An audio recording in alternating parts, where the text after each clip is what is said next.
서울의 번화한 명동거리에서 장을 보기 위해 줄을 서 있다고 상상해 보세요. 어깨에 편안하게 걸친 핸드백이나 재킷 주머니에 지갑을 넣어둔 채 저녁 메뉴를 고민하거나 앞사람과 가벼운 대화를 나누고 계십니다. 그런데 불과 3초 만에 은행 계좌에서 돈이 사라집니다.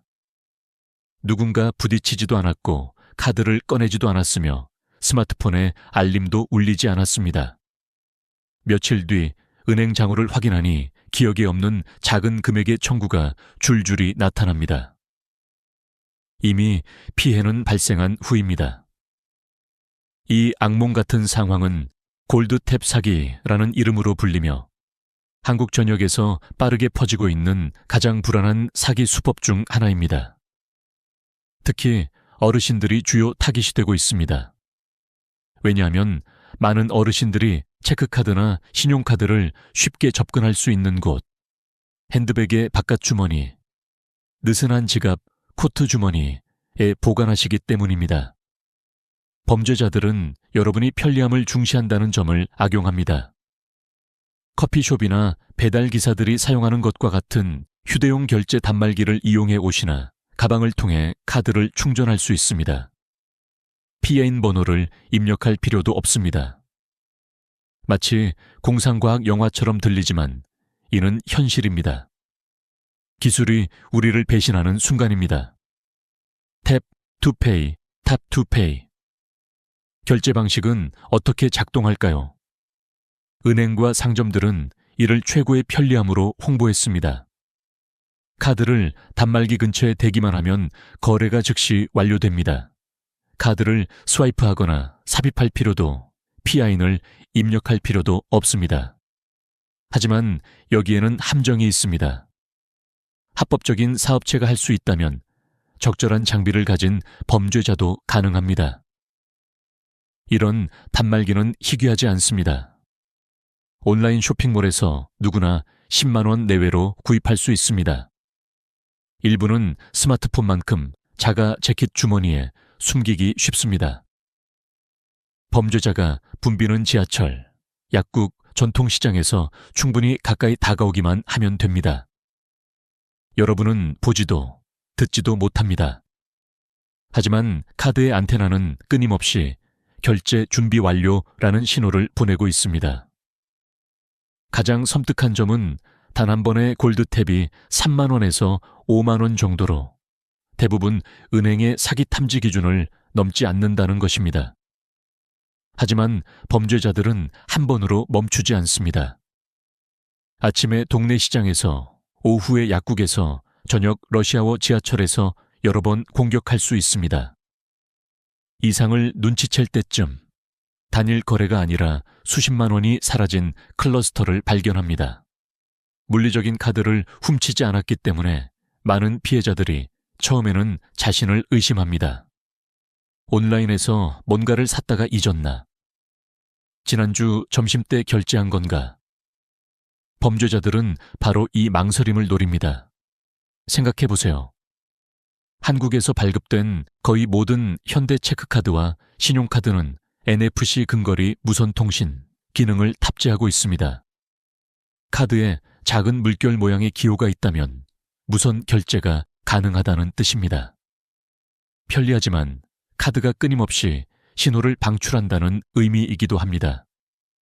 기능을 의도적으로 비활성화하거나 카드를 차폐하지 않는다면 마치 열린 수표책을 들고 누군가 서명하기를 기다리는 것과 같습니다.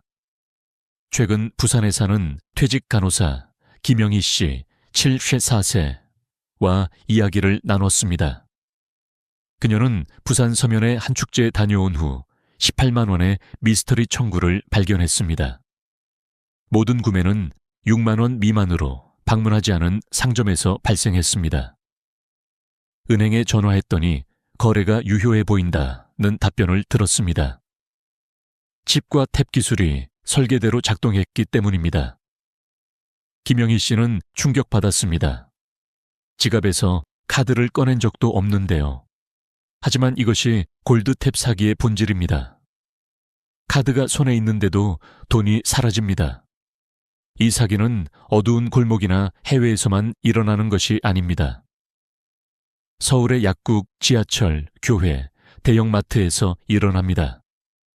범죄자들은 가짜 직원 배지를 달거나 급한 고객처럼 위장합니다. 어르신들을 노리는 이유는 부주의해서가 아니라 접근하기 쉽기 때문입니다.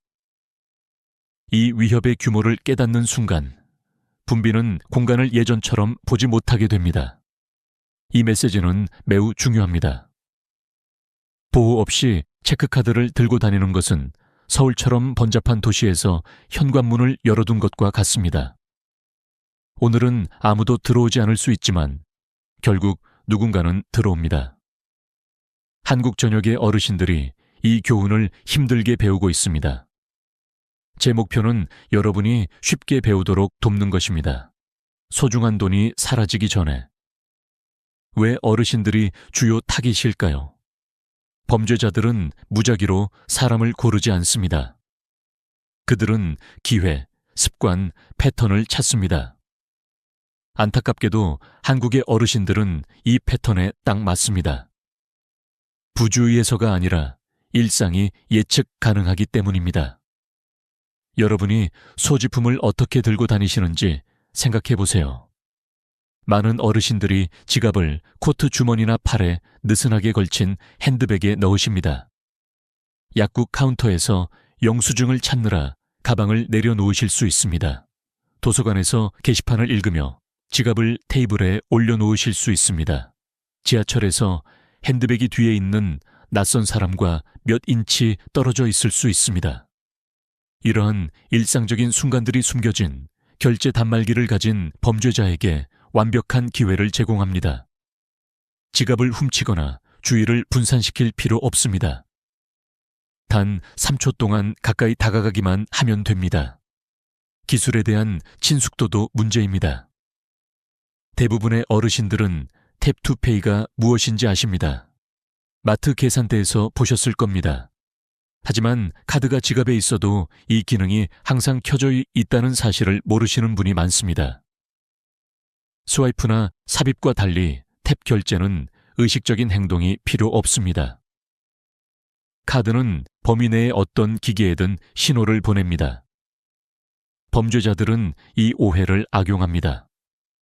많은 어르신들이 카드를 물리적으로 넘기지 않았으니 결제가 불가능하다고 가정하십니다. 이 잘못된 안심이 그들이 파고드는 틈입니다. 저는 어르신들이 많이 모이는 환경을 의도적으로 노리는 사례를 다뤘습니다. 평일 아침 동네 마트, 노인복지관의 경로당 모임, 약국에서 처방약을 받는 시간. 범죄자들은 직원처럼 보이는 가짜 배지나 클립보드를 들고 자연스럽게 움직입니다. 친구와 대화하거나 동전을 세느라 정신없을 때 그들의 장치가 가방 근처를 스치고 돈이 조용히 사라집니다. 대전의 이정수 씨, 68세는 한 오후에 25만 원을 잃었습니다. 2개의 상점에서 4번의 공격을 받았지만 이상을 깨달을 때까지 몰랐습니다. 또 다른 문제는 인식의 차이입니다. 범죄자들은 어르신들이 작은 무허가 청구를 빨리 발견하지 않을 것이라 믿습니다. 많은 분들이 매일 은행 앱을 확인하지 않거나 종이 명세서가 몇 주 뒤 도착할 때까지 기다리십니다.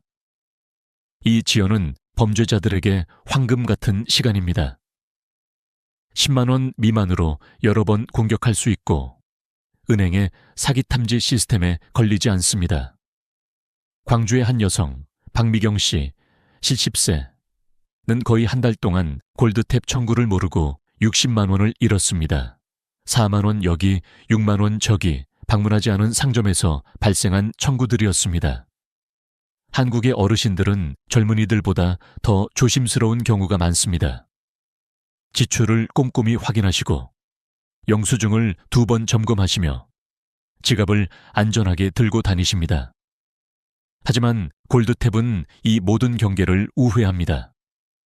속임수에 의존하지 않고 카드에 내장된 기술에 의존하기 때문입니다.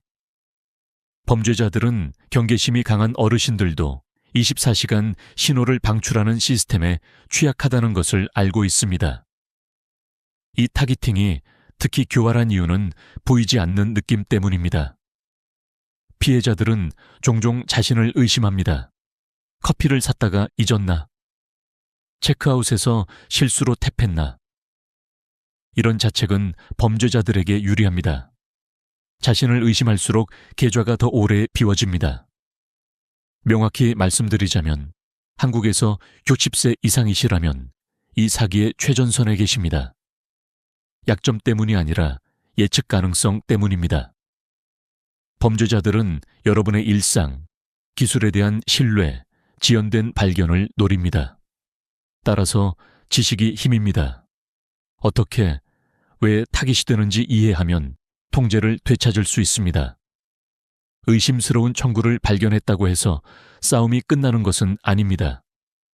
많은 어르신들이 은행이 자동으로 모든 돈을 환불해 줄 거라 기대합니다. 하지만 안타깝게도 항상 그렇지 않습니다. 한국의 전자금융거래법은 무허가 거래를 보호하지만 골드탭 거래는 법적으로 회색 지대에 있습니다. 물리적인 카드가 존재하고 비접촉 기능이 설계대로 작동했기 때문에 일부 은행은 이를 허가된 거래로 간주합니다. 피아인 거부, 클론 카드, 해킹된 온라인 계좌가 없습니다. 시스템 관점에서 모든 것이 정상으로 보입니다. 이것이 범죄자들이 악용하는 허점입니다. 기술뿐만 아니라 사기를 증명하는 복잡함에 의존합니다. 저는 클라이언트들이 은행의 가짜 청구에 스크린샷을 보여줘도 이 구매를 하신 게 확실합니까? 라는 답변을 듣는 사례를 봤습니다. 인천의 한 여성 최수진 씨 72세는 은행이 가족이 암시적 허가로 카드를 사용했을 수 있다고 제안한 사례를 겪었습니다. 부산의 한 남성 윤태호 씨 69세는 이상을 발견한 지 10일 만에 보고했지만 계약서의 미세한 글씨가 48시간 내 보고를 요구해 환불을 거부당했습니다. 그때 범죄자들은 28만 원을 들고 사라졌고 은행은 책임을 회피했습니다. 한국에는 강력한 소비자 보호법이 있습니다. 전자금융거래법은 적시에 보고하면 무허가 거래에 대해 책임을 지지 않는다고 명시합니다. 하지만 핵심은 무허가라는 단어입니다. 은행이 거래가 카드 시스템의 정상 규칙을 따랐다고 주장하면 조사를 미루거나 증거를 요구하거나 청구를 완전히 거부할 수 있습니다. 이는 많은 어르신들이 자신이 하지 않은 일에 비난받는 느낌을 받게 합니다. 타이밍도 중요한 요소입니다. 사기를 발견한 후 이 영업일 내에 보고하면 책임이 5만 원으로 제한됩니다. 더 오래 기다리면 책임이 50만 원으로 늘어나고 명세서 발송 후 60일이 지나면 모든 돈을 잃을 수 있습니다. 범죄자들은 이 지연을 노립니다. 많은 어르신들이 종이 명세서에 의존하며 매일 은행 앱을 확인하지 않는다는 것을 알고 있습니다. 은행은 또한 숫자 게임을 합니다. 3만 원 청구 하나는 그들에게 적극적으로 조사할 가치가 없습니다. 하지만 여러분에게는 이러한 작은 청구가 빠르게 쌓입니다. 저는 70대 부부 이영철 씨와 김옥순 씨를 대리했는데 그들은 골드탭 시리즈로 90만 원을 잃었습니다. 은행은 절반만 환불하고 나머지는 합법적 지출처럼 보인다고 했습니다. 금융감독원 FSS에 이의 제기한 후에야 전체 금액을 돌려받았습니다. 그들은 은행과의 싸움이 돈을 잃는 것보다 더 큰 스트레스였다고 말했습니다. 이 법적 함정을 이해하는 것이 중요한 이유입니다. 예방이 최선의 방어지만 피해자가 되었을 때 속도와 문서화가 여러분의 동맹입니다. 카드 뒷면의 사기 신고 번호로 즉시 전화하세요. 케이스 번호를 요청하고 담당자 이름, 시간, 그들이 한 말을 모두 기록하세요. 청구 확인에 대한 서면을 요구하세요. 상징적으로 느껴지더라도 경찰 보고서를 제출하세요. 그 보고서는 선의로 행동했다는 증거입니다. 은행이 저항하면 먼저 은행 내부에서, 그 다음 FSS 같은 규제기관으로 이의 제기하세요. 끈기 있는 피해자들이 결과를 얻습니다. 하지만 힘든 진실은 돈이 사라지면 회복이 복잡하고 느리고 종종 불완전하다는 것입니다. 그래서 가장 현명한 전략은 예방, 범죄자들이 접근하기 전에 거의 불가능한 타깃이 되는 것입니다. 그렇다면 골드탭 사기를 미리 막는 방법은 무엇일까요? 좋은 소식은 이 기법이 고도로 기술적으로 느껴지더라도 방어는 놀라울 만큼 간단하고 저렴하다는 것입니다.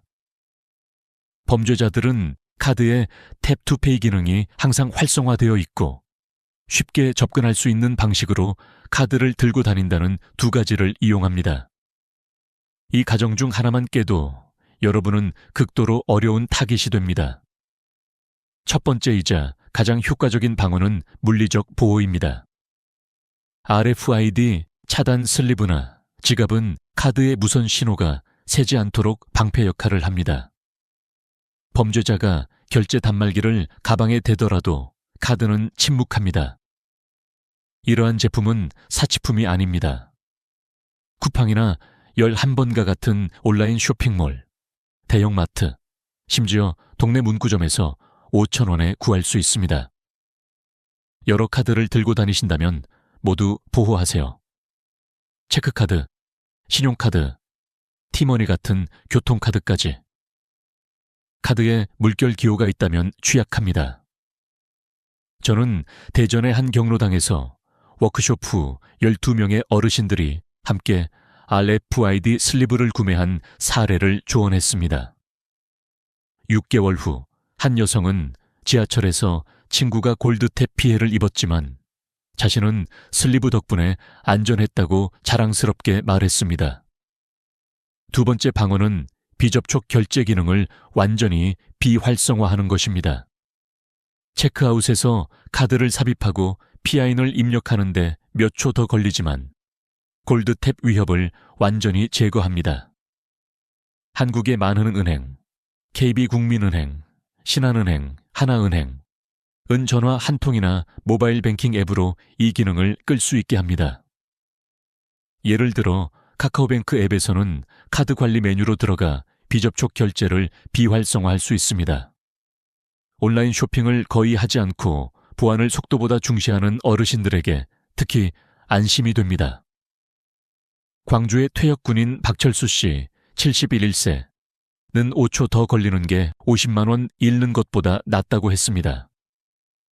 그의 카드는 이제 물리적으로 삽입해야만 작동하며 밤에 더 편안히 잠을 잡니다. 세 번째 전략은 카드를 어떻게 들고 다니는가입니다. 안쪽 주머니, 지퍼가 달린 핸드백 칸 또는 범죄자가 불편하게 가까이 다가와야 하는 곳에 보관하세요.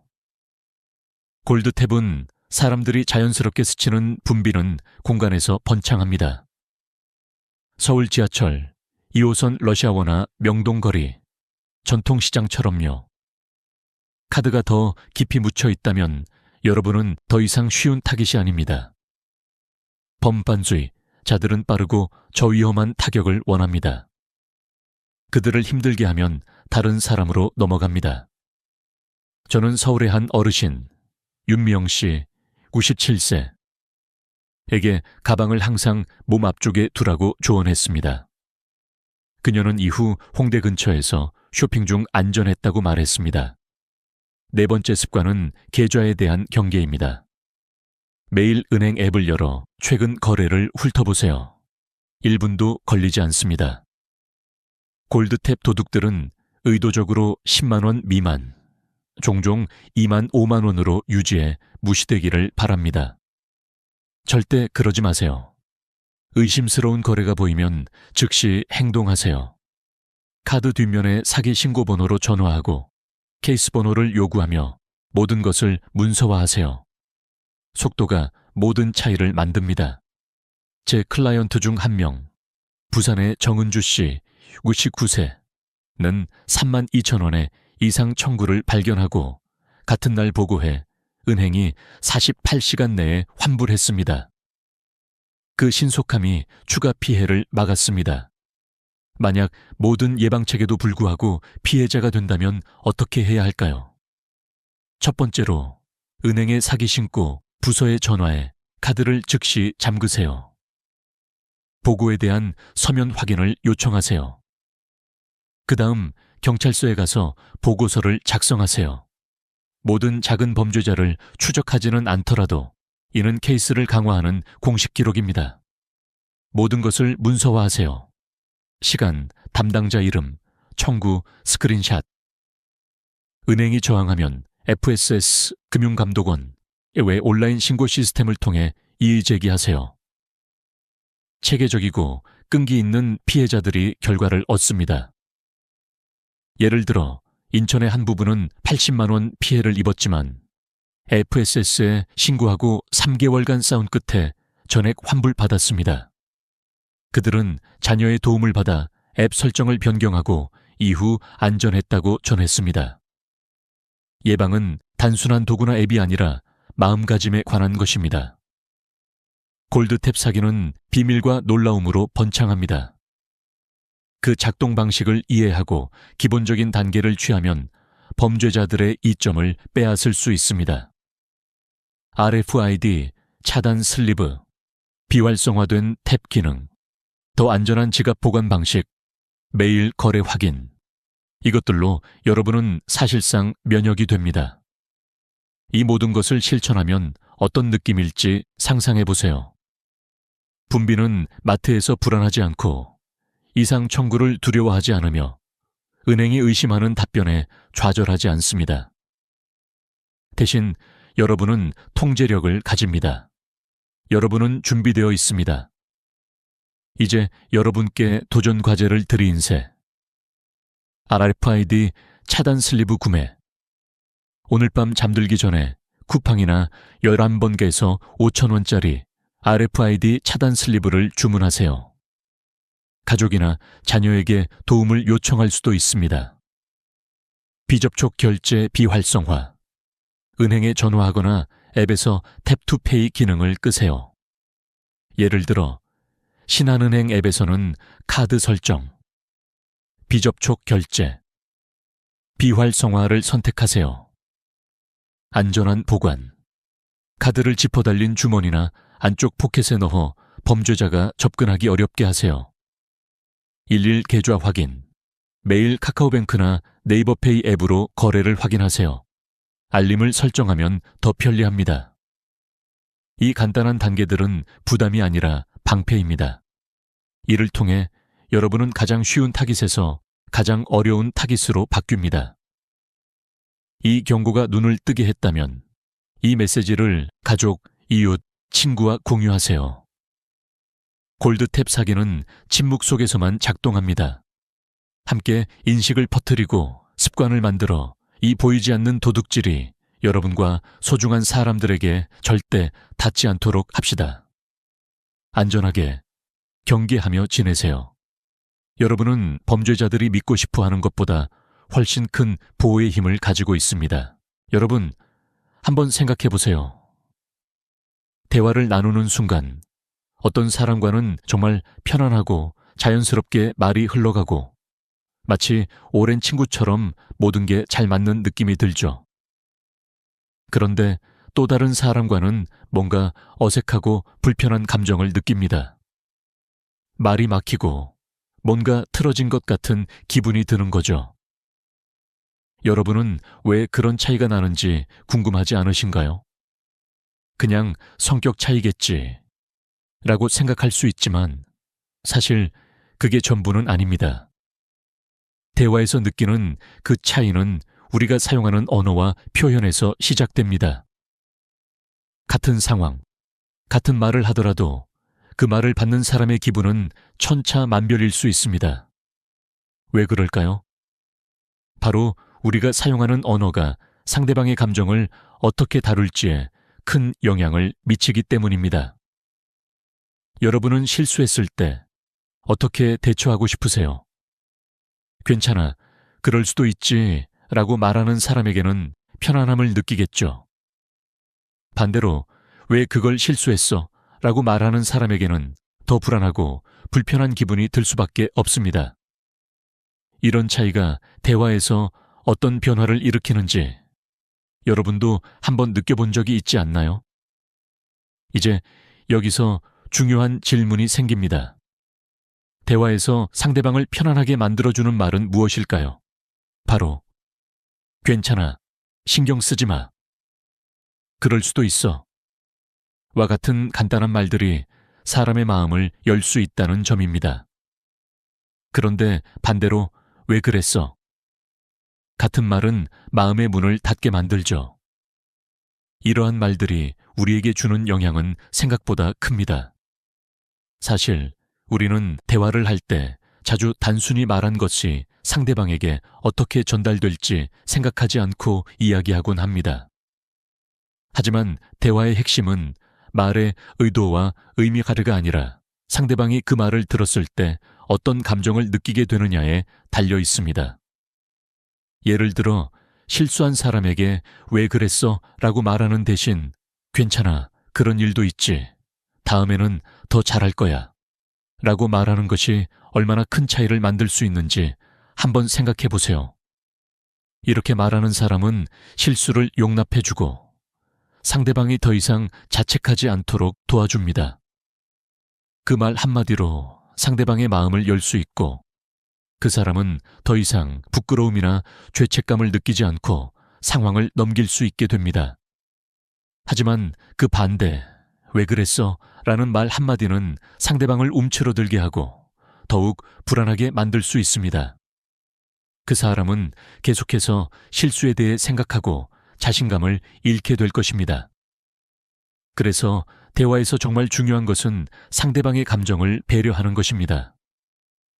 우리가 어떤 말을 하느냐가 아니라 그 말을 통해 상대방이 어떻게 느끼는지가 중요합니다.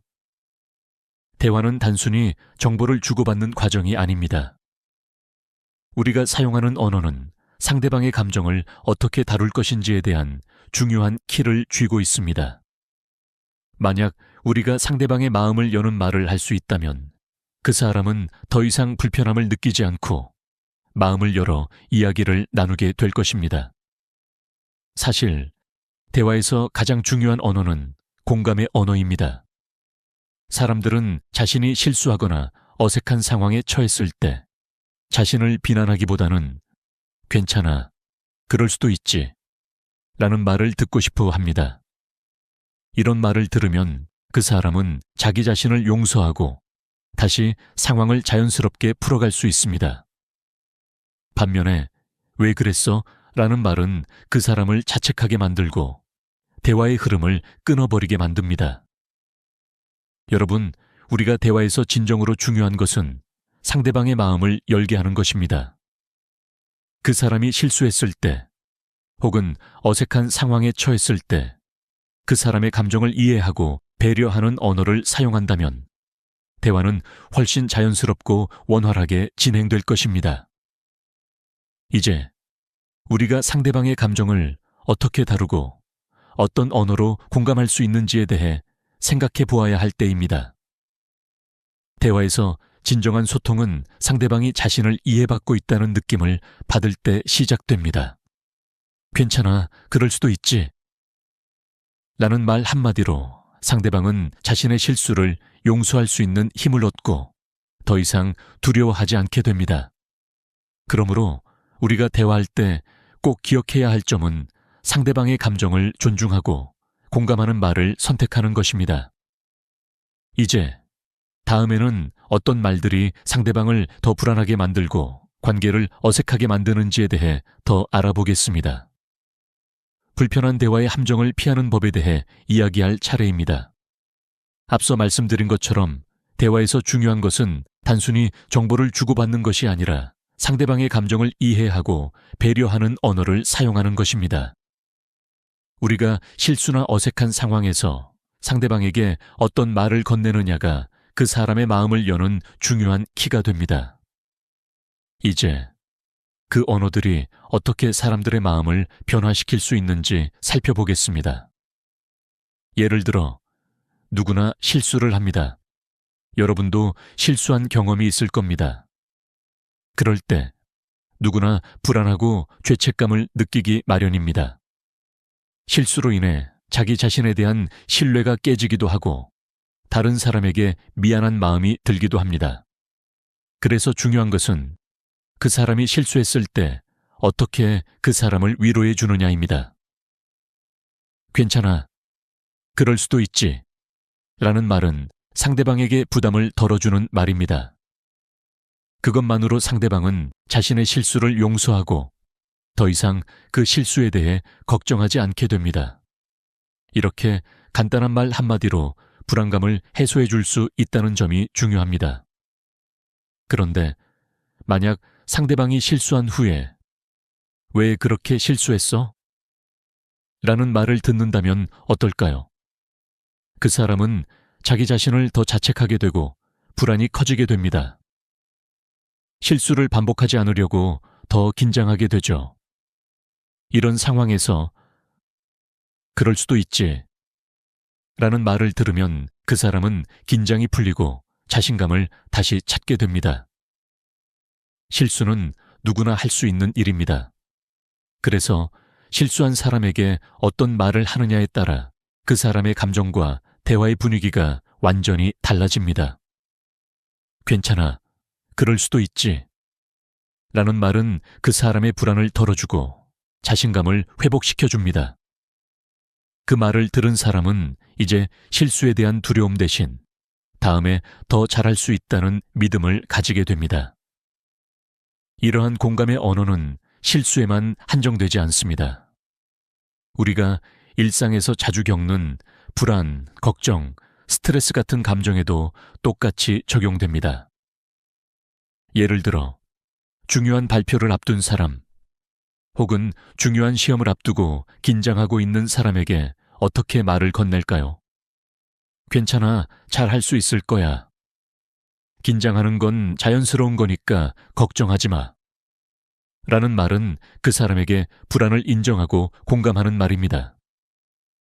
그 말 한마디가 그 사람의 마음을 안정시키고 긴장을 풀어줍니다. 반대로, 왜 이렇게 긴장해? 별거 아닌 거 아니야? 라는 말은 그 사람의 불안을 무시하는 말입니다. 이 말은 불안을 더 키우고 그 사람이 자기 감정을 억제하게 만들 수 있습니다. 그렇게 쉽게 할 수 있을 것 같아. 라는 식의 말도 마찬가지입니다. 이건 그 사람의 불안을 해소하기보다는 오히려 더 자기 자신을 의심하게 만듭니다. 이러한 예시는 대화에서 우리가 어떤 말을 하느냐가 얼마나 중요한지를 잘 보여줍니다. 상대방이 느끼는 감정에 공감하고 그 사람의 상황을 이해하는 말은 그 사람을 편안하게 만듭니다.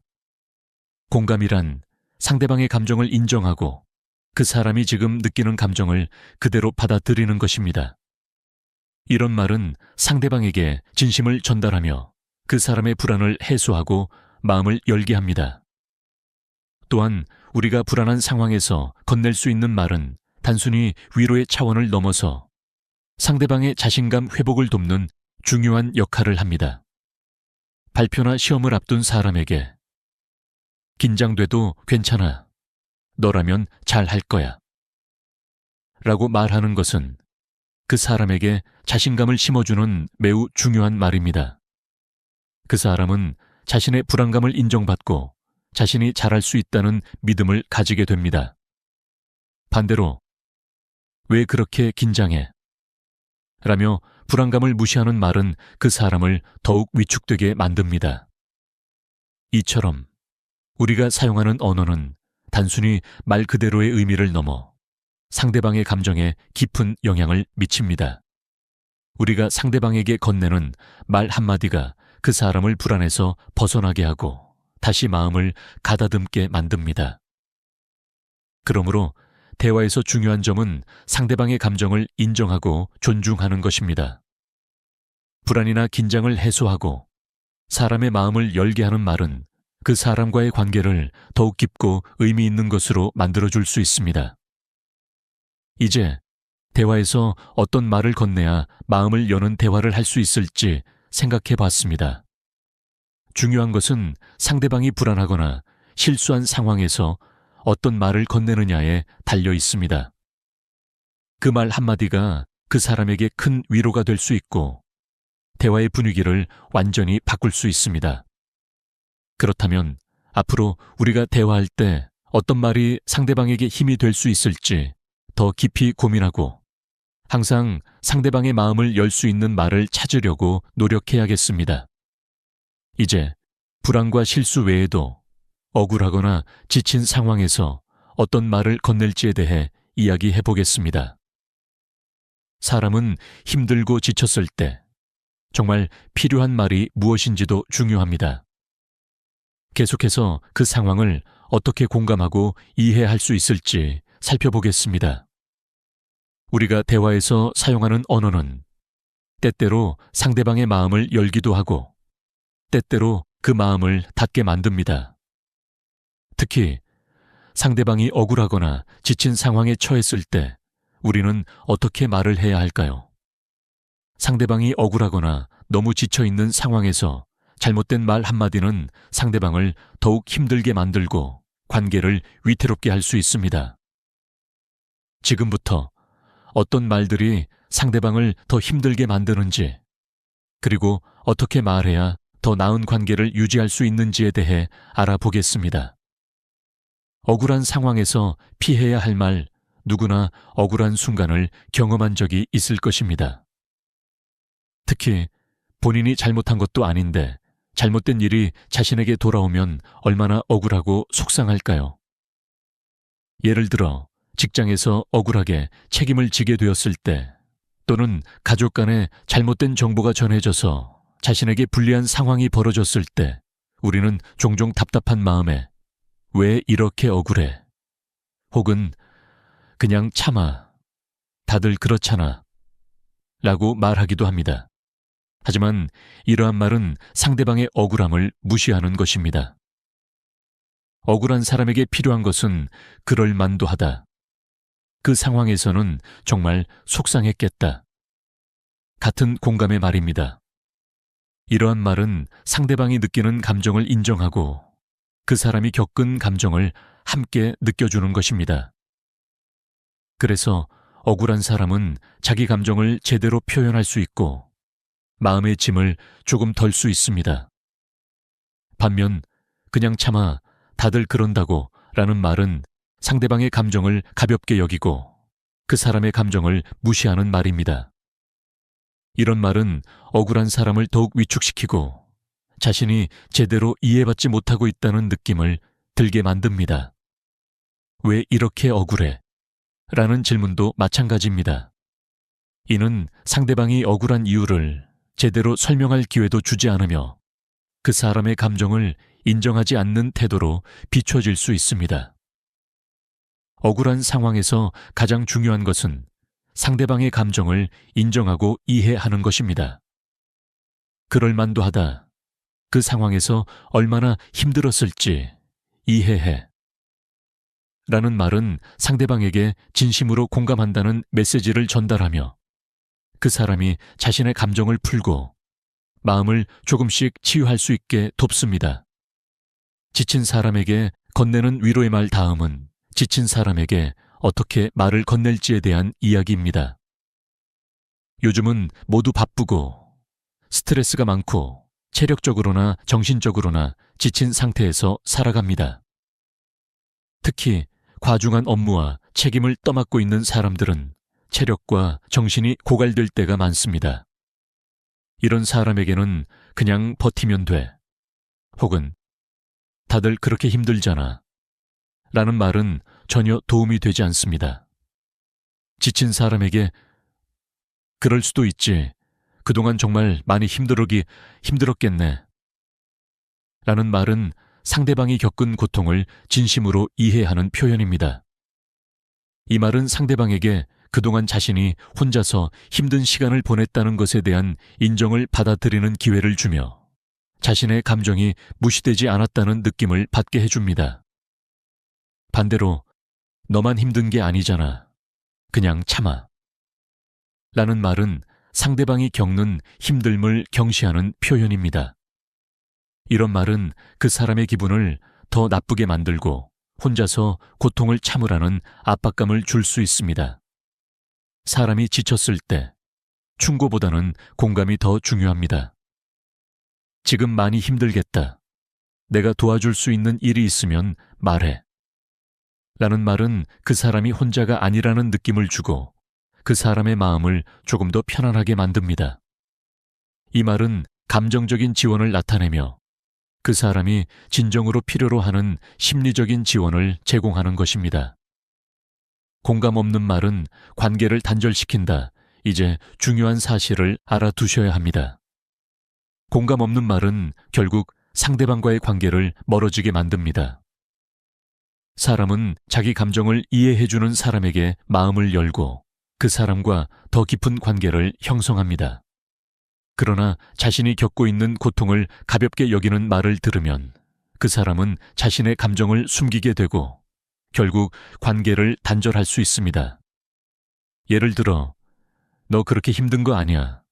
다른 사람도 다 힘들어. 라는 말은 사실 상대방에게 전혀 위로가 되지 않습니다. 그게 그렇게 힘든 거야. 라는 말도 마찬가지입니다.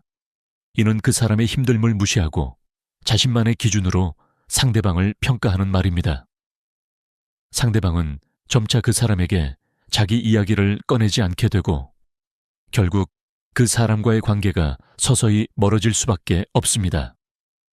반면 정말 많이와 힘들었겠네.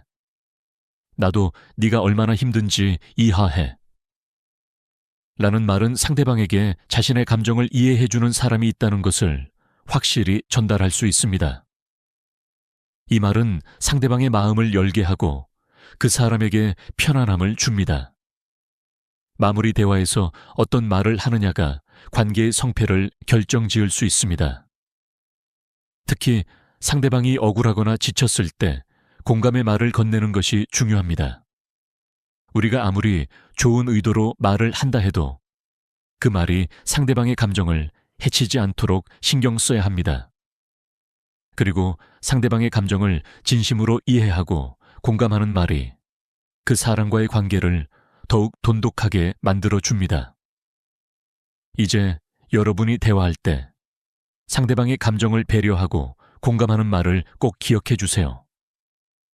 그 한마디가 사람의 마음을 열고 관계를 더욱 아름답게 만들어줄 것입니다. 이제 대화에서 어떻게 상대방의 마음을 열 수 있는지에 대해 더 깊이 알아보겠습니다. 앞서 이야기한 것처럼 대화에서 가장 중요한 것은 상대방의 감정을 이해하고 공감하는 것입니다. 대화를 나누면서 우리가 사용하는 언어가 그 사람의 마음을 여는 열쇠가 될 수 있다는 점을 명심해야 합니다. 많은 사람들이 상대방이 겪고 있는 어려움이나 감정을 진심으로 이해하지 못한 채 말을 하는 경우가 많습니다. 이럴 때 상대방은 대화가 끝난 뒤에도 그 감정이 해소되지 않은 채 마음속에 쌓여만 가고 결국 관계에 금이 가기 시작합니다. 그런데 우리가 상대방의 감정을 진심으로 이해하고 공감하는 말을 건넬 수 있다면 그 사람은 다시 마음을 열고 우리와의 관계가 더욱 깊어질 수 있습니다. 대화에서 마음을 여는 방법. 상대방의 감정을 인정하고 그 감정에 공감하라. 사람은 자신의 감정을 인정받고 싶어 합니다.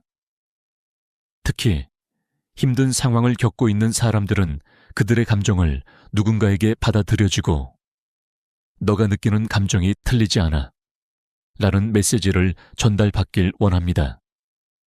그래서 중요한 것은 상대방의 감정을 무시하지 않고 진심으로 인정하는 것입니다.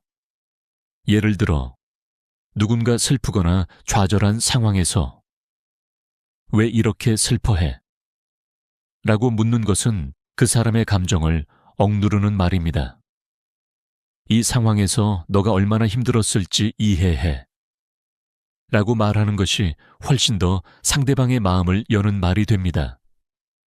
이 말은 그 사람에게 자기 감정이 잘못된 것이 아님을 확인시켜주는 말입니다. 그리고 그 사람은 그 감정을 더 이상 숨기지 않고 표현할 수 있게 되며 이후 대화에서 편안함을 느낄 수 있게 됩니다. 대화에서 상대방의 감정을 인정하고 공감하는 것은 우리가 생각하는 것보다 더 중요한 일입니다. 감정을 숨기고 억누르고 자기 자신을 이해받지 못한다고 느끼는 것이 관계를 멀어지게 만드는 가장 큰 원인일 수 있기 때문입니다.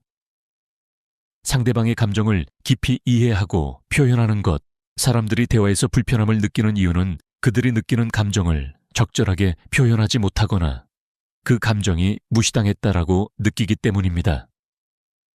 예를 들어 힘든 상황에 처한 사람에게 다들 힘들잖아. 너만 그런 게 아니야. 라는 말을 들으면 그 사람은 자신의 고통을 무시당한 느낌을 받을 수 있습니다. 반대로 정말 많이 힘들었겠다. 그럴 만도 하다. 라고 말하면 그 사람은 자신의 감정이 인정받은 느낌을 받습니다. 대화에서 중요한 것은 상대방의 감정을 무시하지 않고 그 사람의 입장에서 생각하고 이해하는 것입니다. 그 사람의 감정을 이해하고 그 감정에 대해 내가 느끼기에는 그런 감정이 드는 것이 너무 당연해. 라고 표현하는 것이 그 사람의 마음을 여는 첫걸음이 됩니다. 우리가 상대방의 감정을 진심으로 이해하려는 태도를 보일 때 그 사람은 마음의 벽을 허물고 우리와의 관계를 더 깊게 만들고 싶어 할 것입니다. 하지만 정말 많이 힘들었겠다. 지금까지 잘 버텼어. 라는 말은 상대방에게 자기 감정을 인정받는 느낌을 줍니다. 그 상황에서 얼마나 힘들었을지 이해해. 라고 말하는 것은 그 사람의 고통을 공감해주는 말이 되어 상대방이 더 이상 혼자서 이 고통을 감당하지 않아도 된다는 느낌을 주고 조금이나마 마음이 편안해집니다. 그 한마디가 그 사람에게 힘을 주고 위로가 되며 다시 일어설 수 있는 용기를 주기 때문입니다. 지친 사람에게 필요한 것은 해결책이 아니라 공감. 우리는 종종 다른 사람이 힘들어하는 상황에서 그냥 이렇게 하면 돼. 또는 그것도 다 지나갈 거야. 라는 식의 해결책을 제시하려고 합니다. 물론 그런 말도 중요하지만 그보다는 그 사람이 겪고 있는 감정을 진심으로 공감하고 이해해주는 말이 더욱 효과적일 수 있습니다. 그런 일이 있었다니 정말 힘들었겠네. 잘 버텼어. 그만큼 힘든 일이었을 거야. 이 한마디가 그 사람에게 힘을 실어주고 다시 일어설 수 있는 에너지를 주는 말이 됩니다. 지친 사람에게 우리가 해줄 수 있는 가장 큰 위로는 그 상황에서 얼마나 힘들었는지 이해한다. 는 말입니다. 이 말은 그 사람에게 자신의 고통이 인정받고 있다는 느낌을 주기 때문에 위로의 힘이 더욱 강력해집니다. 반면 그냥 조금만 더 참고 버텨 라고 말하면 그 사람은 더 이상 자신을 표현하지 않게 될 수 있습니다. 왜냐하면 그 사람은 이미 충분히 버티고 있는 상태이기 때문입니다. 그런 말을 들으면 오히려 그 사람은 자신의 고통이 가볍게 취급된다라고 느낄 수 있습니다. 불안한 사람에게 건네는 말, 불안한 사람에게 가장 중요한 것은 그 사람의 불안감을 인정해주고 그 불안감을 자연스럽게 해소할 수 있도록 돕는 말입니다. 중요한 발표를 앞둔 사람, 시험을 준비하는 사람, 혹은 어떤 일이 잘못될까봐 걱정이 많은 사람에게 어떻게 말을 건넬까요? 우리가 흔히 많아서 걱정하지 마. 다 잘 될 거야. 라고 말하는 것, 물론 긍정적인 의도에서 하는 말이지만 사실 그 말은 불안감을 쉽게 무시하는 말이 될 수 있습니다. 그 말은 그 사람의 불안을 해결하기보다는 너는 불안해할 필요 없어. 라는 식으로 상대방의 감정을 무시하는 결과를 낳을 수 있습니다. 대신 불안한 건 당연한 거야. 중요한 일이니까 긴장도 되고 걱정도 되지. 하지만 너라면 잘 할 거야.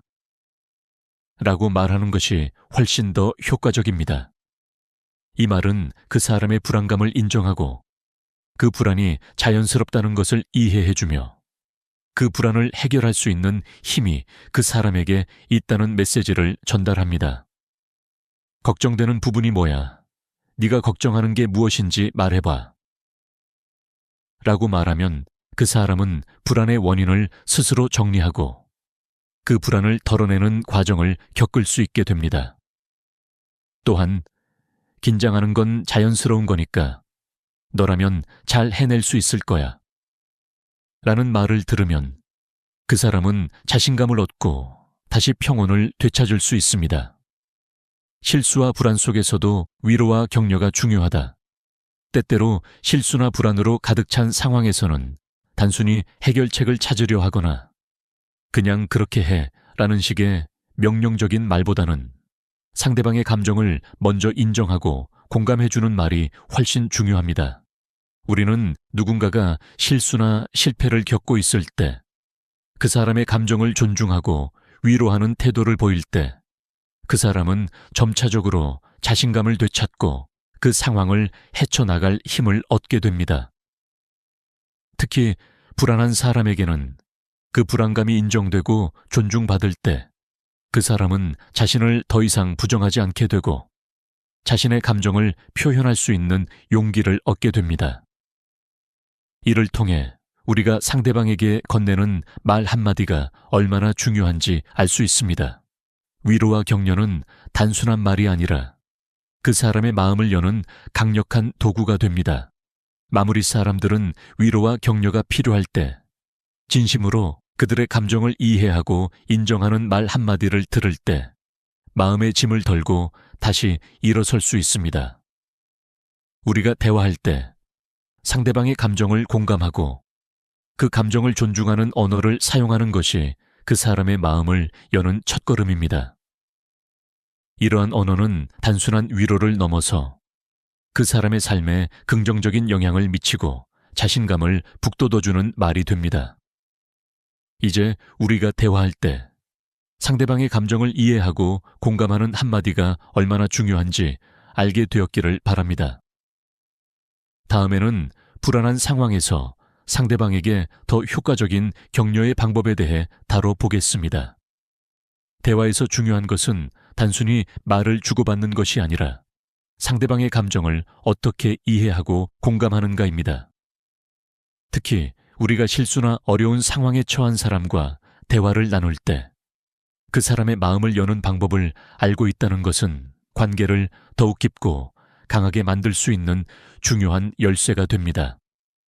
이제 우리가 어떻게 상대방의 마음을 열 수 있을지, 그리고 대화에서 실수를 피하면서 관계를 유지하는 방법에 대해 알아보겠습니다. 공감의 힘. 상대방의 마음을 여는 가장 강력한 도구 사람은 누구나 자신의 감정이 인정받기를 원합니다. 우리가 어떤 상황에서든지 자기 자신이 느끼고 있는 감정을 인정받지 못한다고 느낄 때 그 감정은 점점 더 쌓이고 결국 부정적인 감정으로 변질될 수 있습니다. 따라서 대화에서 가장 중요한 것은 상대방이 느끼는 감정을 인정하고 그 감정을 이해하려는 태도입니다. 예를 들어 누군가 실수했을 때 우리가 하는 말은 그 사람의 감정에 큰 영향을 미칩니다. 괜찮아, 그럴 수도 있지. 라는 말은 그 사람을 편안하게 만들고 자신감을 회복하게 돕습니다. 하지만 왜 그렇게 실수했어? 라는 말은 그 사람을 더 위축되게 만들고 자책하게 할 수 있습니다. 이렇게 말 한마디가 대화의 흐름을 바꾸고 상대방의 마음을 열게 만들거나 닫게 만들 수 있습니다. 이처럼 공감은 사람의 마음을 여는 가장 강력한 도구입니다. 우리는 종종 감정을 표현하는 것이 어려운 경우가 많지만 대화를 통해 그 사람의 감정을 인정하고 이해해주는 것만으로도 상대방은 우리가 그들의 감정을 존중하고 있다는 것을 느끼게 됩니다. 이런 관계는 더 깊고 의미 있는 연결로 발전할 수 있습니다. 대화에서 실수는 어떻게 다뤄야 할까? 대화에서 실수는 자연스러운 부분입니다. 하지만 중요한 것은 실수에 대한 반응입니다. 만약 실수를 했을 때 상대방이 그 실수를 어떻게 다루는지에 따라 대화의 분위기가 달라집니다. 그럴 수 있어. 누구나 실수하지. 라는 말을 건네면 그 사람은 자신이 실수했다고 해서 부끄러움을 느끼지 않게 되고 더 이상 실수에 대해 걱정하지 않게 됩니다. 그러나 왜 그걸 실수했어?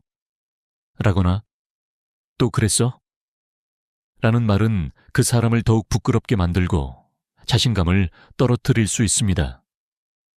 이는 관계에서 벽을 만드는 말일 뿐만 아니라 상대방이 두려움과 불안감을 느끼게 합니다. 따라서 대화에서 실수를 다룰 때는 상대방을 비난하거나 지적하지 않고 그 실수를 이해하고 인정하는 태도가 중요합니다.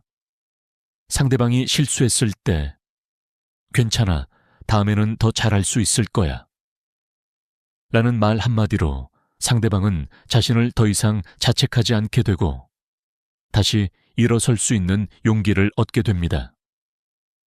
대화에서 중요한 것은 상대방의 감정을 존중하는 것.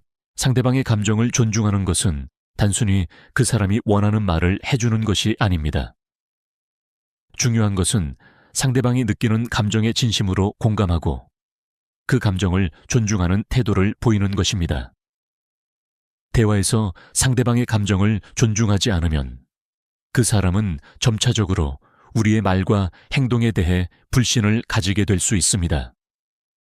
우리는 대화에서 상대방의 상황과 감정을 이해하려고 노력해야 합니다. 예를 들어 가족이 어려운 상황에 처했을 때 그 사람에게 괜찮아, 이게 다 지나갈 거야 라고 말하기보다는 너무 힘들었겠네.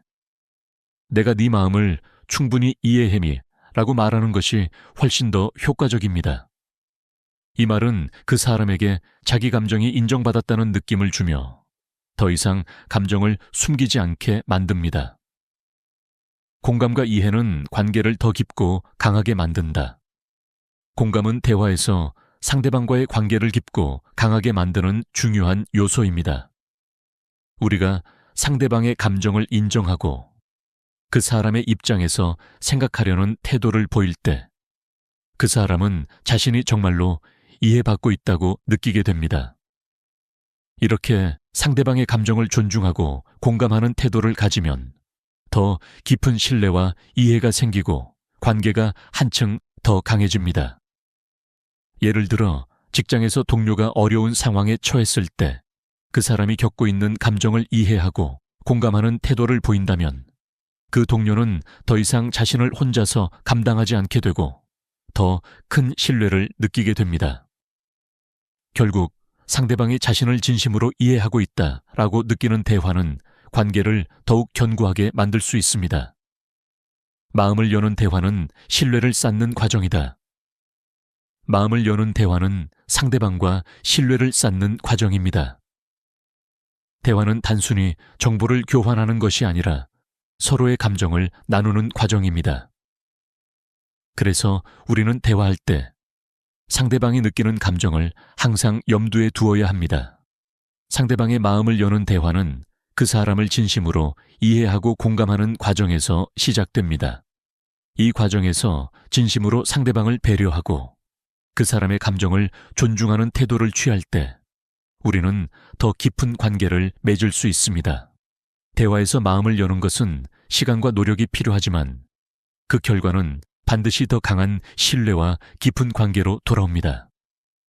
마무리, 공감의 언어를 익혀라. 대화에서 중요한 것은 상대방의 마음을 여는 언어를 사용하는 것입니다. 공감과 이해를 바탕으로 한 대화는 상대방과의 관계를 더욱 돈독하게 만들 수 있습니다. 우리가 상대방의 감정을 진심으로 이해하고 그 사람의 입장에서 생각하려는 노력을 기울일 때 그 사람은 마음을 열고 우리를 더 신뢰하게 됩니다. 그리고 그 신뢰는 더 깊은 관계로 이어지며 우리는 더 좋은 대화와 관계를 만들어 나갈 수 있습니다. 오늘 이 대화가 여러분에게 조금이나마 도움이 되었기를 바랍니다. 대화를 통해 상대방의 마음을 열고 더 좋은 관계를 만들기 위해 노력하는 것, 그것이 우리가 삶에서 더 나은 인간관계를 만들 수 있는 열쇠임을 기억해 주세요. 여러분, 조용히 눈을 감아보세요. 마을의 골목길을 따라 걷는데 아이들의 웃음소리는 사라지고 대신 들려오는 건 기침소리와 한숨뿐입니다. 불과 10여 년 전만 해도 운동장에서 뛰놀던 아이들의 발자국 소리가 가득했는데 지금은 병원 대기실이 가장 붐비는 공간이 되어버렸습니다. 이 장면은 단순한 농촌 풍경이 아닙니다. 이미 우리 눈앞에 다가온 사회의 얼굴입니다. 바로 초고령 사회라는 거대한 파도가 조용히, 그러나 무섭게 우리를 덮치고 있는 순간이지요. 많은 분들이 아직은 괜찮다고 말합니다. 그때 가서 생각하면 되지. 지금은 내 일이 아니라고요. 하지만 제가 직접 본 현실은 그 말이 얼마나 위험한지 보여줍니다. 작은 시골 마을에서 경로당 문이 닫히고 시장은 한산하고 오직 약국과 병원만이 활기를 띠는 풍경. 이건 먼 미래가 아니라 우리가 이미 서 있는 오늘입니다. 그리고 그 변화는 시골에만 머무르지 않습니다. 서울, 부산, 인천 같은 대도시 한복판에서도 동일한 변화가 이미 진행 중입니다. 제가 이런 이야기를 꺼내는 이유는 단순히 두려움을 주기 위해서가 아닙니다. 오히려 두려움 뒤에 숨어 있는 진짜 메시지를 드리기 위해서입니다. 우리가 미리 준비하지 않으면 다가올 파도는 더 거세게 우리를 덮칠 것이고 준비한 사람과 준비하지 못한 사람의 삶은 하늘과 땅만큼 달라질 것입니다. 여러분, 혹시 기억하시나요? 불과 몇 달 전까지만 해도 노인 인구가 늘어난다는 기사는 먼 이야기처럼 들렸습니다. 하지만 이제는 다릅니다. 버스 정류장에서, 은행 창구에서, 동네 공원에서 우리는 이미 그 현실을 몸소 느끼고 있습니다. 젊은 세대보다 노인의 얼굴이 더 익숙해지는 사회. 이건 단순한 통계 수치가 아니라 우리 일상의 공기처럼 스며드는 현실입니다. 저는 이 장면을 볼 때마다 문득 이런 생각을 합니다. 내가 늙었을 때, 내 아이들이 늙었을 때, 과연 우리는 어떤 세상에서 살고 있을까? 단순히 나이가 드는 문제가 아니라 사회 전체가 함께 늙어가고 있다는 사실이 더 큰 문제입니다. 그래서 이 이야기를 꺼내는 순간은 마치 집안에 울리는 경종소리와도 같습니다. 지금 깨닫지 못하면, 준비하지 못하면 손쓸 틈도 없이 무너질 수 있다는 경고음이죠. 여러분, 그렇다면 왜 이 이야기가 지금 우리에게 중요할까요? 단순히 오래 사는 게 문제가 아닙니다. 어떻게 사느냐가 문제입니다. 길 위에서 만나는 세 사람 중 한 명이 노인이 되는 사회. 여러분이 타는 버스 좌석 절반이 어르신으로 채워지고 병원 예약은 몇 주 뒤로 밀리고 시장 상인들도 대부분 70대가 넘는 시대가 옵니다. 그 시대는 우리를 기다려주지 않습니다. 이미 발걸음을 재촉하며 다가오고 있습니다. 제가 최근에 만난 한 어르신은 이렇게 말씀하셨습니다. 예전엔 내가 늙는 게 두려웠는데 요즘은 사회가 같이 늙어가는 게 더 무섭네. 이 짧은 한마디가 모든 걸 말해줍니다. 이제는 개인의 문제가 아니라 모두가 함께 맞닥뜨리는 거대한 흐름입니다. 여러분, 이쯤 되면 궁금해지실 겁니다. 도대체 왜 이렇게 빨리 진행되는 걸까? 그리고 우리는 어떻게 해야 할까? 이 질문을 안고 오늘 이야기를 시작합니다. 그냥 지나칠 뉴스가 아니라 내 삶과 가족, 그리고 우리 사회의 가장 큰 숙제가 되어버린 이 주제. 오늘 끝까지 함께해 주신다면 여러분은 분명 이렇게 말하게 될 겁니다. 지금 당장 준비해야겠다. 오늘 이 영상은 여러분의 하루를 흔드는 충격일 수도 있습니다. 그러나 그 충격이야말로 우리가 살아남기 위한 첫 걸음입니다. 준비하지 않으면 위기이고 준비하면 기회가 됩니다. 이제 시작합니다. 여러분과 함께 이 길을 걸어가겠습니다. 여러분, 이제 본격적으로 거울을 들여다볼 시간입니다. 초고령 사회라는 단어, 익숙하지만 제대로 이해하는 사람은 많지 않습니다. 단순히 노인이 늘어난다는 뜻일까요? 아닙니다. 유엔에서는 65세 이상, 인구가 전체의 20%를 넘을 때를 초고령 사회라 정의합니다. 중요한 건 그 시점이 바로 지금 우리나라에 도착했다는 사실입니다. 2025년, 한국은 이미 그 문턱을 넘었습니다. 여러분, 일본이 같은 지점에 도달하는 데 걸린 시간이 36년이었습니다. 그런데 한국은 단 26년 만에 도착했습니다. 세계에서 가장 빠른 속도로 늙어가는 나라, 그게 바로 우리입니다. 왜 이렇게 짧은 시간 안에 변화가 일어났을까요? 단순한 우연이 아닙니다. 우리의 생활 방식, 사회 구조, 가치관이 순식간에 바뀌어버린 탓입니다. 한번 상상해 보세요. 길에서 세 사람을 만났는데 그중 한 명이 65세 이상입니다. 이건 단순한 통계가 아니라 앞으로의 일상 풍경입니다. 버스 정류장에서 줄 서 있는 10명 중 3명, 시장의 손님 절반, 병원 진료 대기실에서 자리를 가득 채운 어르신들. 이 모든 것이 당연해지는 시대가 이미 시작된 겁니다. 그런데 문제는 단순히 비율이 아닙니다. 고령화 속도가 너무 빠르다는 데 있습니다. 속도가 빠르면 준비할 시간이 사라집니다. 일본처럼 서서히 적응할 수 있는 기회가 없다는 뜻이죠. 한 세대가 미처 대책을 마련하기도 전에 다음 세대가 곧장 부담을 떠안게 되는 겁니다. 이게 바로 우리의 가장 큰 위험입니다. 제가 얼마 전 만난 한 교수님은 이렇게 말했습니다. 한국의 고령화는 마치 브레이크가 고장난 차가 내리막길을 달리는 것과 같다. 여러분, 브레이크 없는 차를 상상해 보세요. 속도는 점점 빨라지고 멈출 방법은 보이지 않고 결국 충격은 더 크게 다가옵니다. 초고령 사회라는 단어는 결코 책 속 용어가 아닙니다. 우리 삶의 현실을 비추는 거울입니다. 여기서 중요한 질문이 하나 생깁니다. 우리는 준비가 되어 있을까요? 노후를 위한 자산, 건강관리, 돌봄제도, 가족 간의 합의. 과연 우리는 충분히 갖추었을까요? 솔직히 말하면 많은 사람들이 아직 괜찮다며 미루고 있습니다. 하지만 초고령 사회는 우리를 기다려주지 않습니다. 지금 준비하지 않으면 내일은 너무 늦습니다. 저는 이 거울 앞에서 늘 두 가지 얼굴을 봅니다. 하나는 두려움입니다. 사회 전체가 늙어간다는 사실 앞에서 우리는 무력해 보일 수 있습니다. 그러나 또 다른 하나는 기회입니다. 미리 준비한 사람만이 얻을 수 있는 지혜와 여유. 준비하지 않으면 위기이지만 준비하면 오히려 삶을 더 깊게 누릴 수 있습니다. 여러분, 지금 이 순간에도 시계 바늘은 움직이고 있습니다. 그리고 그 시계는 절대 거꾸로 돌지 않습니다. 그렇다면 우리는 무엇을 준비해야 할까요? 지금부터 그 속살을 차근차근 들여다보겠습니다. 여러분, 이제 우리가 마주해야 할 현실의 균열을 들여다보겠습니다.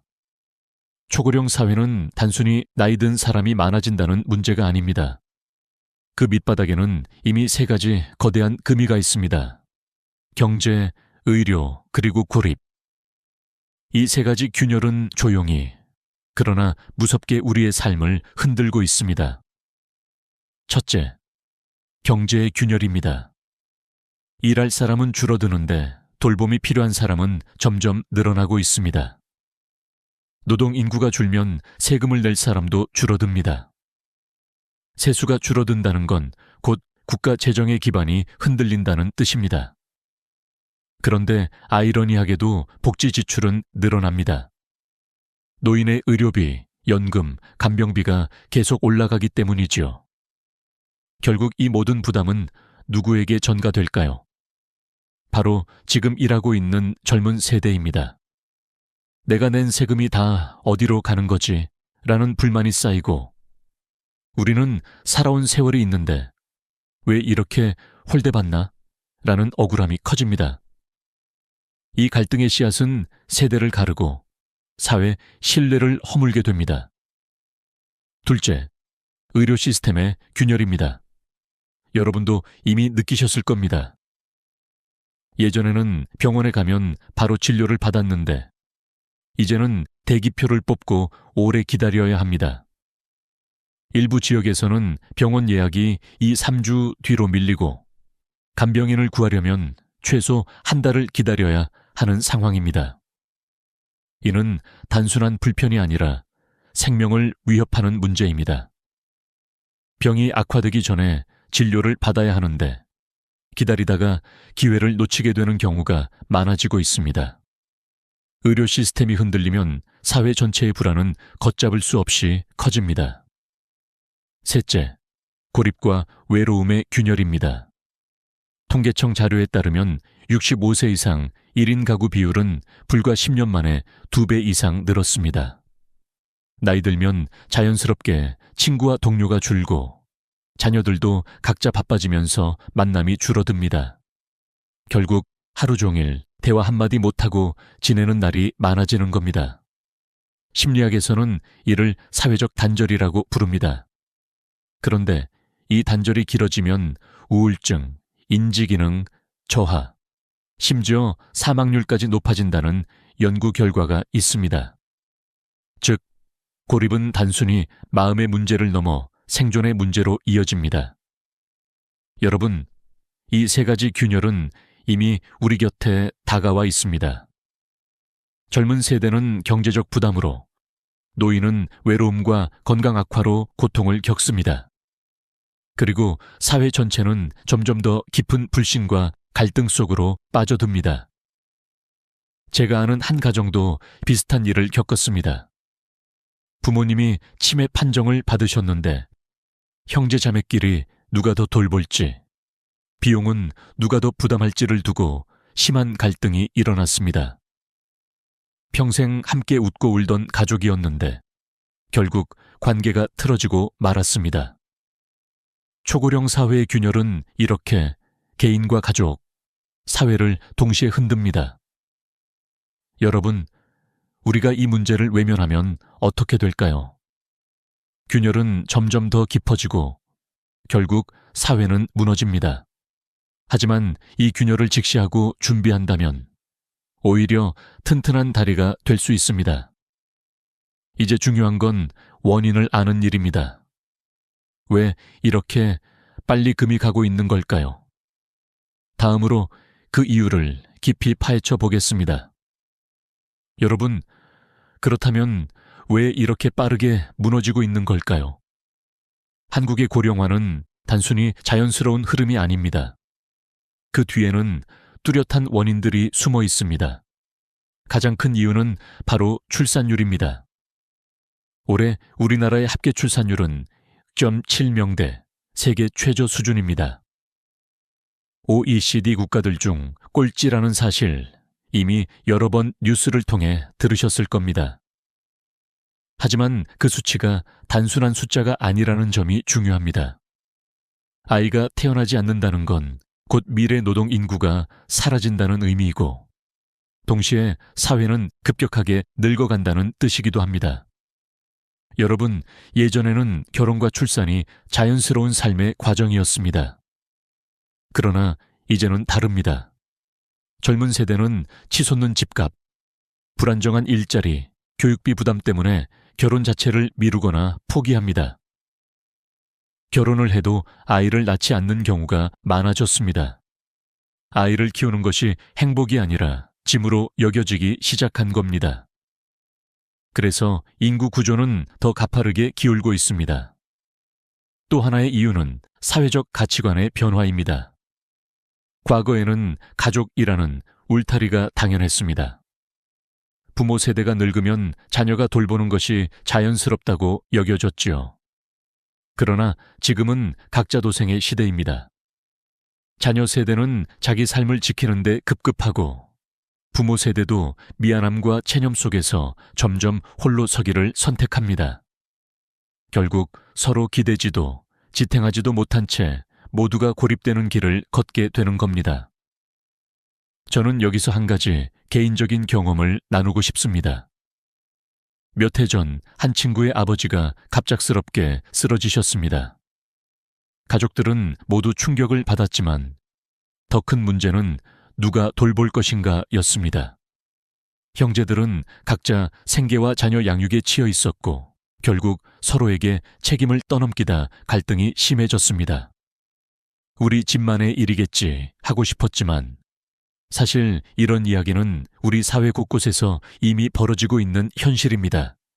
그리고 또 하나 간과할 수 없는 원인이 있습니다. 바로 도시 집중화입니다. 젊은 세대는 일자리를 찾아 대도시로 몰려들고 시골과 중소도시는 텅 비어갑니다. 남겨진 건 노인뿐입니다. 마을마다 불이 꺼지고 경로당도 문을 닫습니다. 도시는 더욱 경쟁적으로 젊음을 소모하고 지방은 빠르게 늙어가는 악순환이 이어집니다. 여러분, 결국 이 모든 원인들이 모여 초고령 사회라는 폭풍을 만들어냈습니다. 브레이크가 고장난 자동차가 내리막길을 달리듯 인구 구조는 멈출 새 없이 기울어가고 있습니다. 중요한 건 이 사실을 인정하는 것입니다. 아직은 괜찮아 라는 말은 우리를 더 위험하게 만듭니다. 현실을 인정해야만 해법을 찾을 수 있습니다.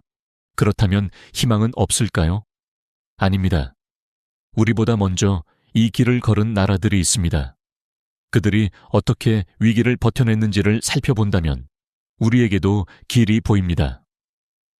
이제 다음 장에서 그들의 이야기를 들어보겠습니다. 여러분, 이제 시선을 바꿔 다른 나라들의 이야기를 들어보겠습니다. 우리보다 먼저 초고령 사회를 겪은 나라들은 어떤 선택을 했을까요? 그들의 경험은 단순한 참고가 아니라 우리가 살아남기 위한 중요한 길잡이가 될 수 있습니다. 먼저 일본입니다. 일본은 2013년에 이미 초고령 사회에 들어섰습니다. 초기에는 우리와 똑같은 문제를 겪었습니다. 의료비 폭증, 간병인 부족, 고독사 증가. 하지만 일본은 그 위기를 그대로 두지 않았습니다. 그들이 꺼낸 해법은 바로 지역 커뮤니티 케어 시스템이었습니다. 한 지역 안에 병원, 약국, 재활센터, 노인 돌봄주택을 모두 연결해 놓는 방식입니다. 이 시스템이 도입되자 어르신들이 먼 거리를 이동하지 않아도 생활권 안에서 필요한 서비스를 해결할 수 있었습니다. 또한 전문 간병인이 부족할 때는 이웃 주민이 일정 교육을 받고 돌봄 활동에 참여했습니다. 이는 단순한 제도가 아니라 마을 공동체가 다시 살아나는 계기가 되었습니다. 다음은 북유럽의 덴마크입니다. 덴마크는 노인을 부담이 아니라 자산으로 봅니다. 은퇴 연령을 늘리고 고령자 맞춤형 일자리를 만들었습니다. 체력이 많이 필요하지 않지만 경험이 중요한 분야에서 노인의 손길을 활용했습니다. 예를 들어 도서관 사서, 지역문화 해설사, 원예 관리 같은 일들이죠. 또한 65세 이후에도 무료로 재교육을 받을 수 있도록 국가가 적극적으로 지원했습니다.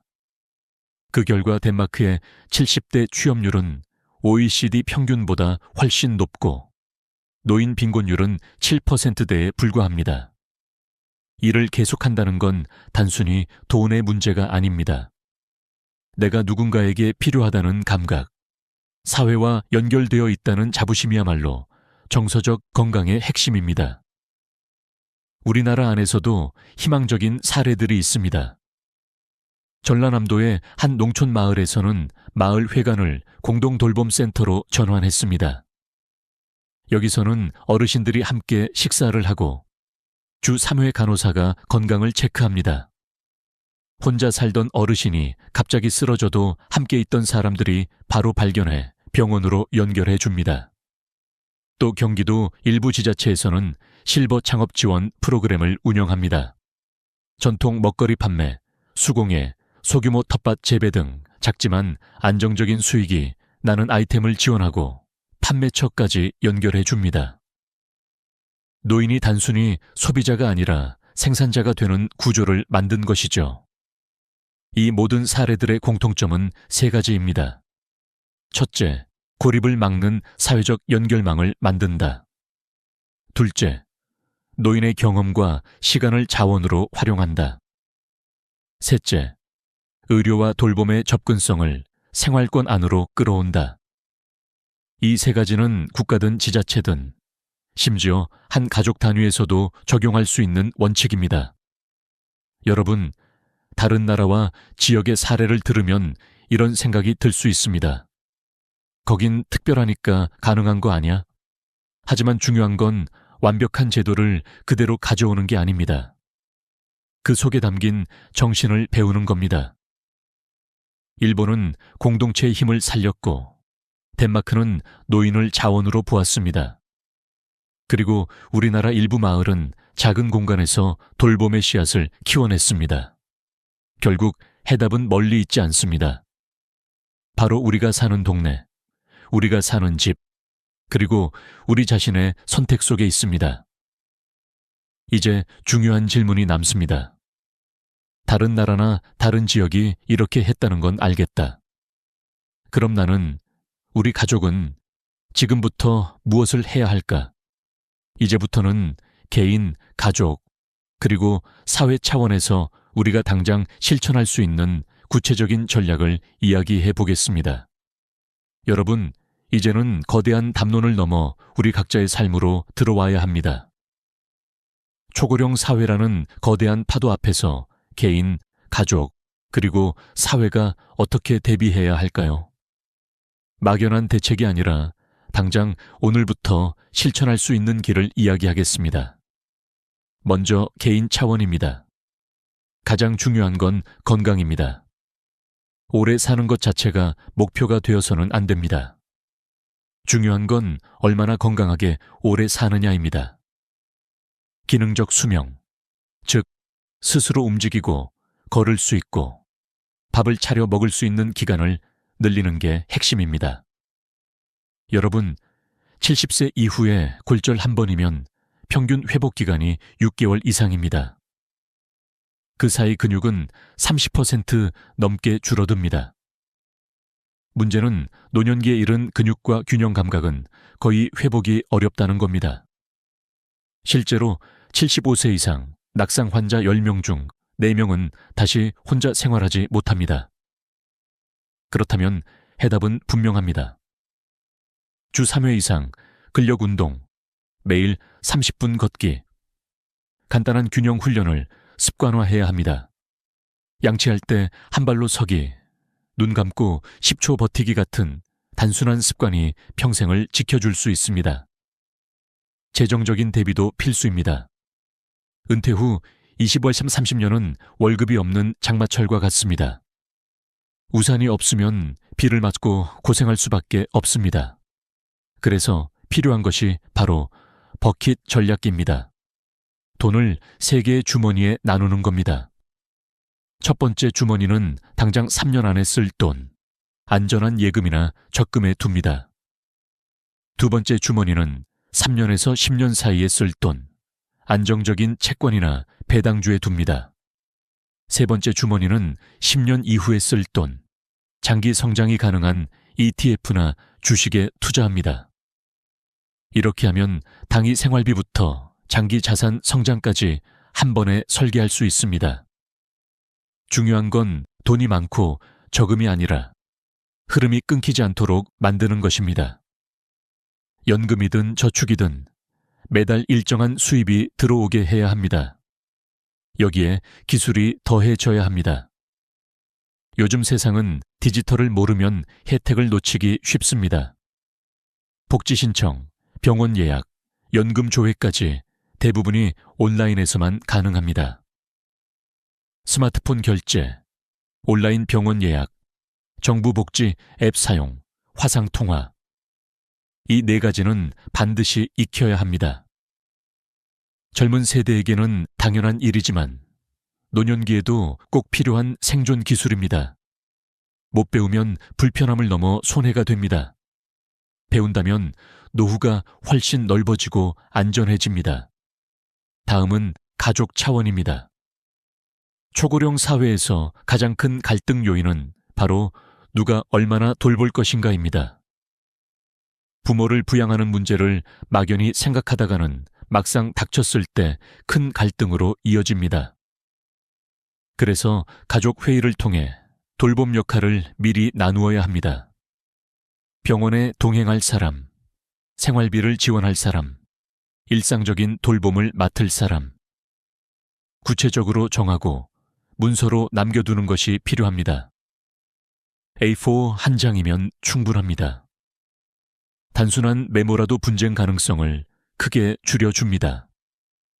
상속과 증여, 연명 치료 여부도 미리 합의해야 합니다. 갑작스러운 상황에서 감정이 앞서면 평생의 관계가 무너질 수 있습니다. 명확하게 기준을 세우고 기록해두면 불필요한 갈등을 예방할 수 있습니다. 중요한 건 부모 세대도 자녀에게 심리적 빚을 남기지 않는 겁니다. 여기까지는 내가 감당하고 그 이후는 요양원이나 외부 서비스에 맡긴다. 이렇게 선을 정해두는 것이 가족 모두를 지키는 길입니다. 마지막으로 사회 차원입니다. 개인과 가족의 노력이 아무리 크더라도 사회적 울타리가 없다면 한계가 있습니다. 그래서 고령자 재취업 프로그램, 지역 돌봄 공동체, 세대 간 교류가 필요합니다. 70세 이후에도 일할 수 있다는 건 단순한 수입의 문제가 아니라 내가 여전히 필요한 존재라는 감각을 지키는 일입니다. 지역사회 안에 병원, 복지관, 문화시설이 도보 10분 안에 있어야 하는 이유도 여기에 있습니다.